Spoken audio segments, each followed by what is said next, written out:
Hi everyone, कैसे हैं आप सब। I hope you all are doing good. This is Varsha Rani here. I welcome all of you to JKSSB online tutorial. इस video में हम बात करेंगे बहुत ही इंपॉर्टेंट करंट अफेयर्स के, जो इस साल में आने वाले किसी भी एग्ज़ाम में पूछे जा सकते हैं। और ये जो करंट अफेयर्स हैं ये नेशनली और इंटरनेशनली बहुत ही इंपॉर्टेंस रखते हैं। अगर आपको अभी इनके नोट्स बनाने हैं तो आप इनके शॉर्ट नोट्स बना सकते हैं। हम आपको बाद में इनके PDFs भी प्रोवाइड कर लेंगे, कोई टेंशन नहीं है। ओके, चलिए स्टार्ट करते हैं आज का ये सेशन।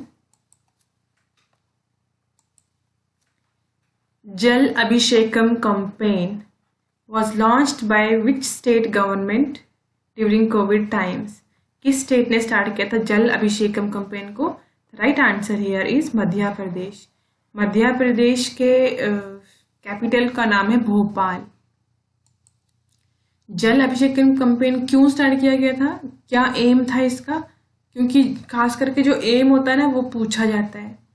तो इसका एम ये था कि वाटर फॉर एवरी फार्म, हर एक खेत तक पानी पहुंचाना, और वर्क फॉर एवरी हैंड, हर हाथ को काम पहुंचाना।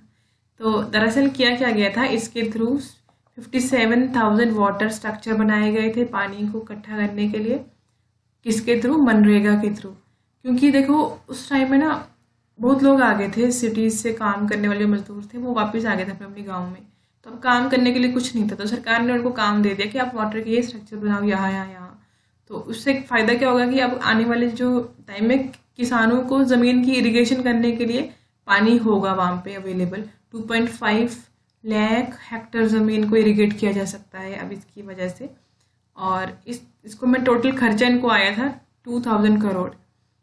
लोगों को जॉब भी मिल गया, लोग काम भी करेंगे, मतलब, और खेती के लिए भी इनके पास सुविधा बन गई। तो ये इन्होंने इस टाइम का बेस्ट फायदा उठाया मेरे हिसाब से।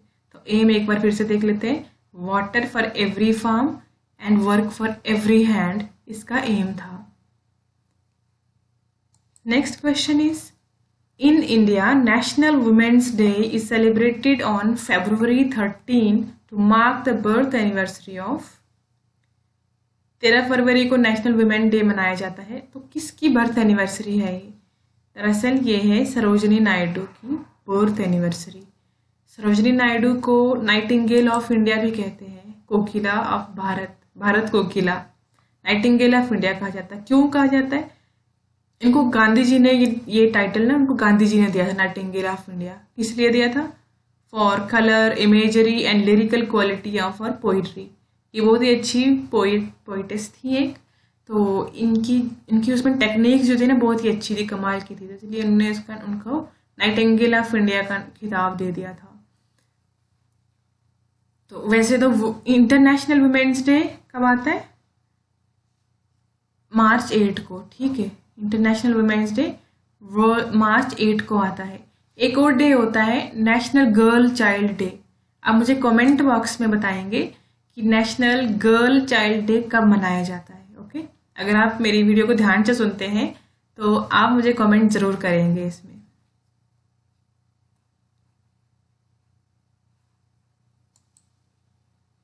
Next question is, earthquake in Delhi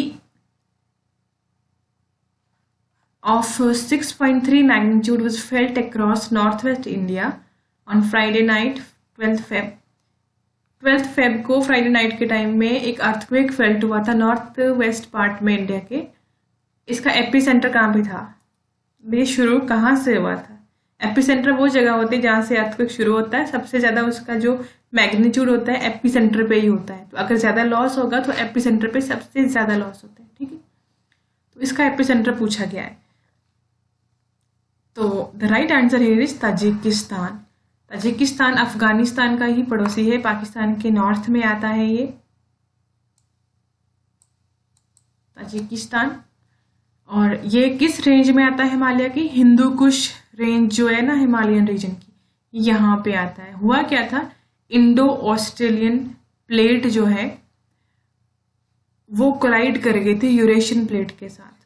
tectonic activity है, मतलब जमीन के नीचे जो रॉक्स होती हैं, जो टेक्टोनिक प्लेट्स होती हैं, उनके कोलाइड करने से, उनके टकराने से धरती में मूवमेंट हो जाती है थोड़े। तो उसकी वजह से भूकंप आ जाता है। कई बार ज्वालामुखी के फटने से भी होता है, लेकिन कई बार टेक्टोनिक एक्टिविटी के चलते कई सारे अर्थक्वेक देखने को मिलते हैं। तो ये जो एरिया है हिंदू कुश रीजन, ये बहुत ही एक्टिव है सिस्मिक के लिए, मतलब यहाँ पे फ्रिक्वेंटली अर्थक्वेक देखने को मिलते हैं। अच्छा, तो ये वाले पर्टिकुलर अर्थक्वेक के जो 12 तारीख को हुआ, इसके ट्रेमर कहाँ कहाँ फील हुए थे? उत्तराखंड में, हिमाचल प्रदेश, पंजाब, हरियाणा, दिल्ली एनसीआर और कुछ पार्ट्स जम्मू कश्मीर यूटी के भी थे। मैंने भी फील किया था, और आप मुझे कमेंट में बताएंगे आपने फील किया था कि नहीं। ताजिकिस्तान की बात करते हैं तो देखिए, ये नॉर्थ इंडिया, ऊपर नॉर्थ वेस्ट में ये पाकिस्तान, और ऊपर ये जो पार्ट देख रहे हैं ना, ये वाला थोड़ा सा कलर वाला, दिस इज ताजिकिस्तान। और इसकी अगर कैपिटल की और सबसे लार्जेस्ट सिटी की बात करें तो वो है Dushanbe. Dushanbe is the capital of Tajikistan, और करेंसी है इसकी somoni. So move to the next question. Question number 4. Which airport in India has bagged global recognition from Airports Council International World's Voice of the Customer Award?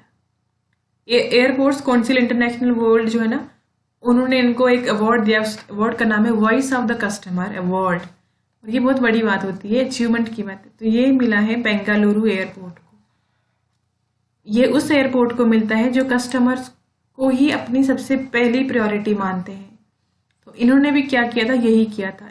They prioritise their customers and remain committed to ensuring that जो उनके customer उनकी आवाज को सुना जाए, that their voice were heard during the कोविड-19 pandemic in 2020 में इन्होंने अपने कस्टमर्स की बहुत हेल्प करी है, उनकी हर बात को सुना है ध्यान से, उनको पहली प्रायोरिटी में रखा है। सिर्फ इसलिए उनको ये वाला अवार्ड मिला है, voice of the customer award, और ये इंटरनेशनल अवार्ड है, इसलिए ये बहुत ही इंपॉर्टेंट हो जाता है। Question number 5. World Unani day is observed on Feb 11. Feb 11 को वर्ल्ड यूनानी डे ऑब्जर्व किया जाता है।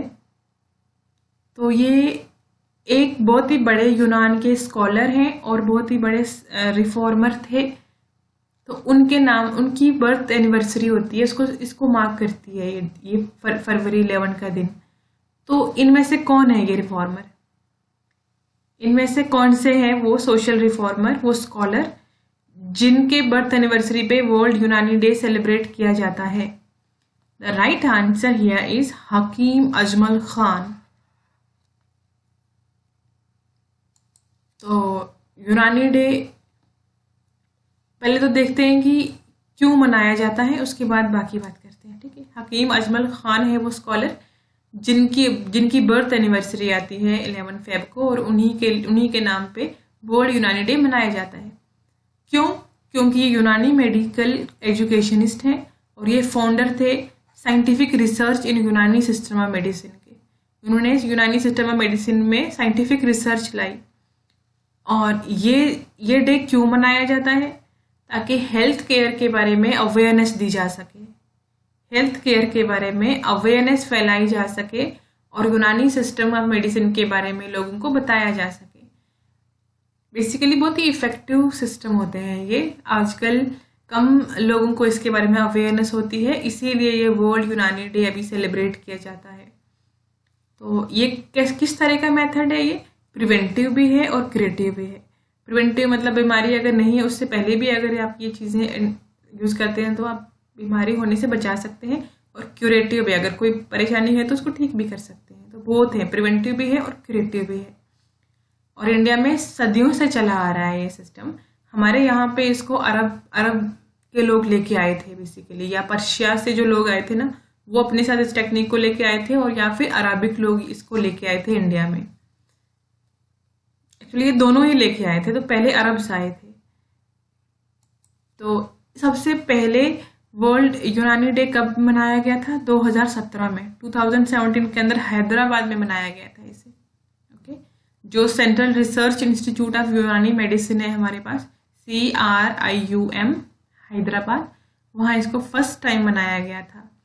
इसको इंडिया में इंडिया में नहीं, इसको पूरी दुनिया में सबसे पहले ये ग्रीस में सिस्टम ओरिजिनेट हुआ था, पर अभी भी ये वहाँ पे ख़त्म हो गया था। तो अब ये अरब में अभी भी प्रिजर्व करके रखा हुआ, अभी भी ये अरब वर्ल्ड में सेव है, उसको अभी भी माना जाता है, इसको अभी भी काम मतलब सिखाया जाता है आगे लोगों को। इसको मानने वाले बहुत लोग हैं, इसके हकीम जो हैं ये अरबी कंट्रीज में बहुत हैं। और पर्शिया में भी है, पर्शिया, ईरान और इराक साइड उन कंट्रीज जो है ना, उनमें भी ये चलता है यूनानी सिस्टम।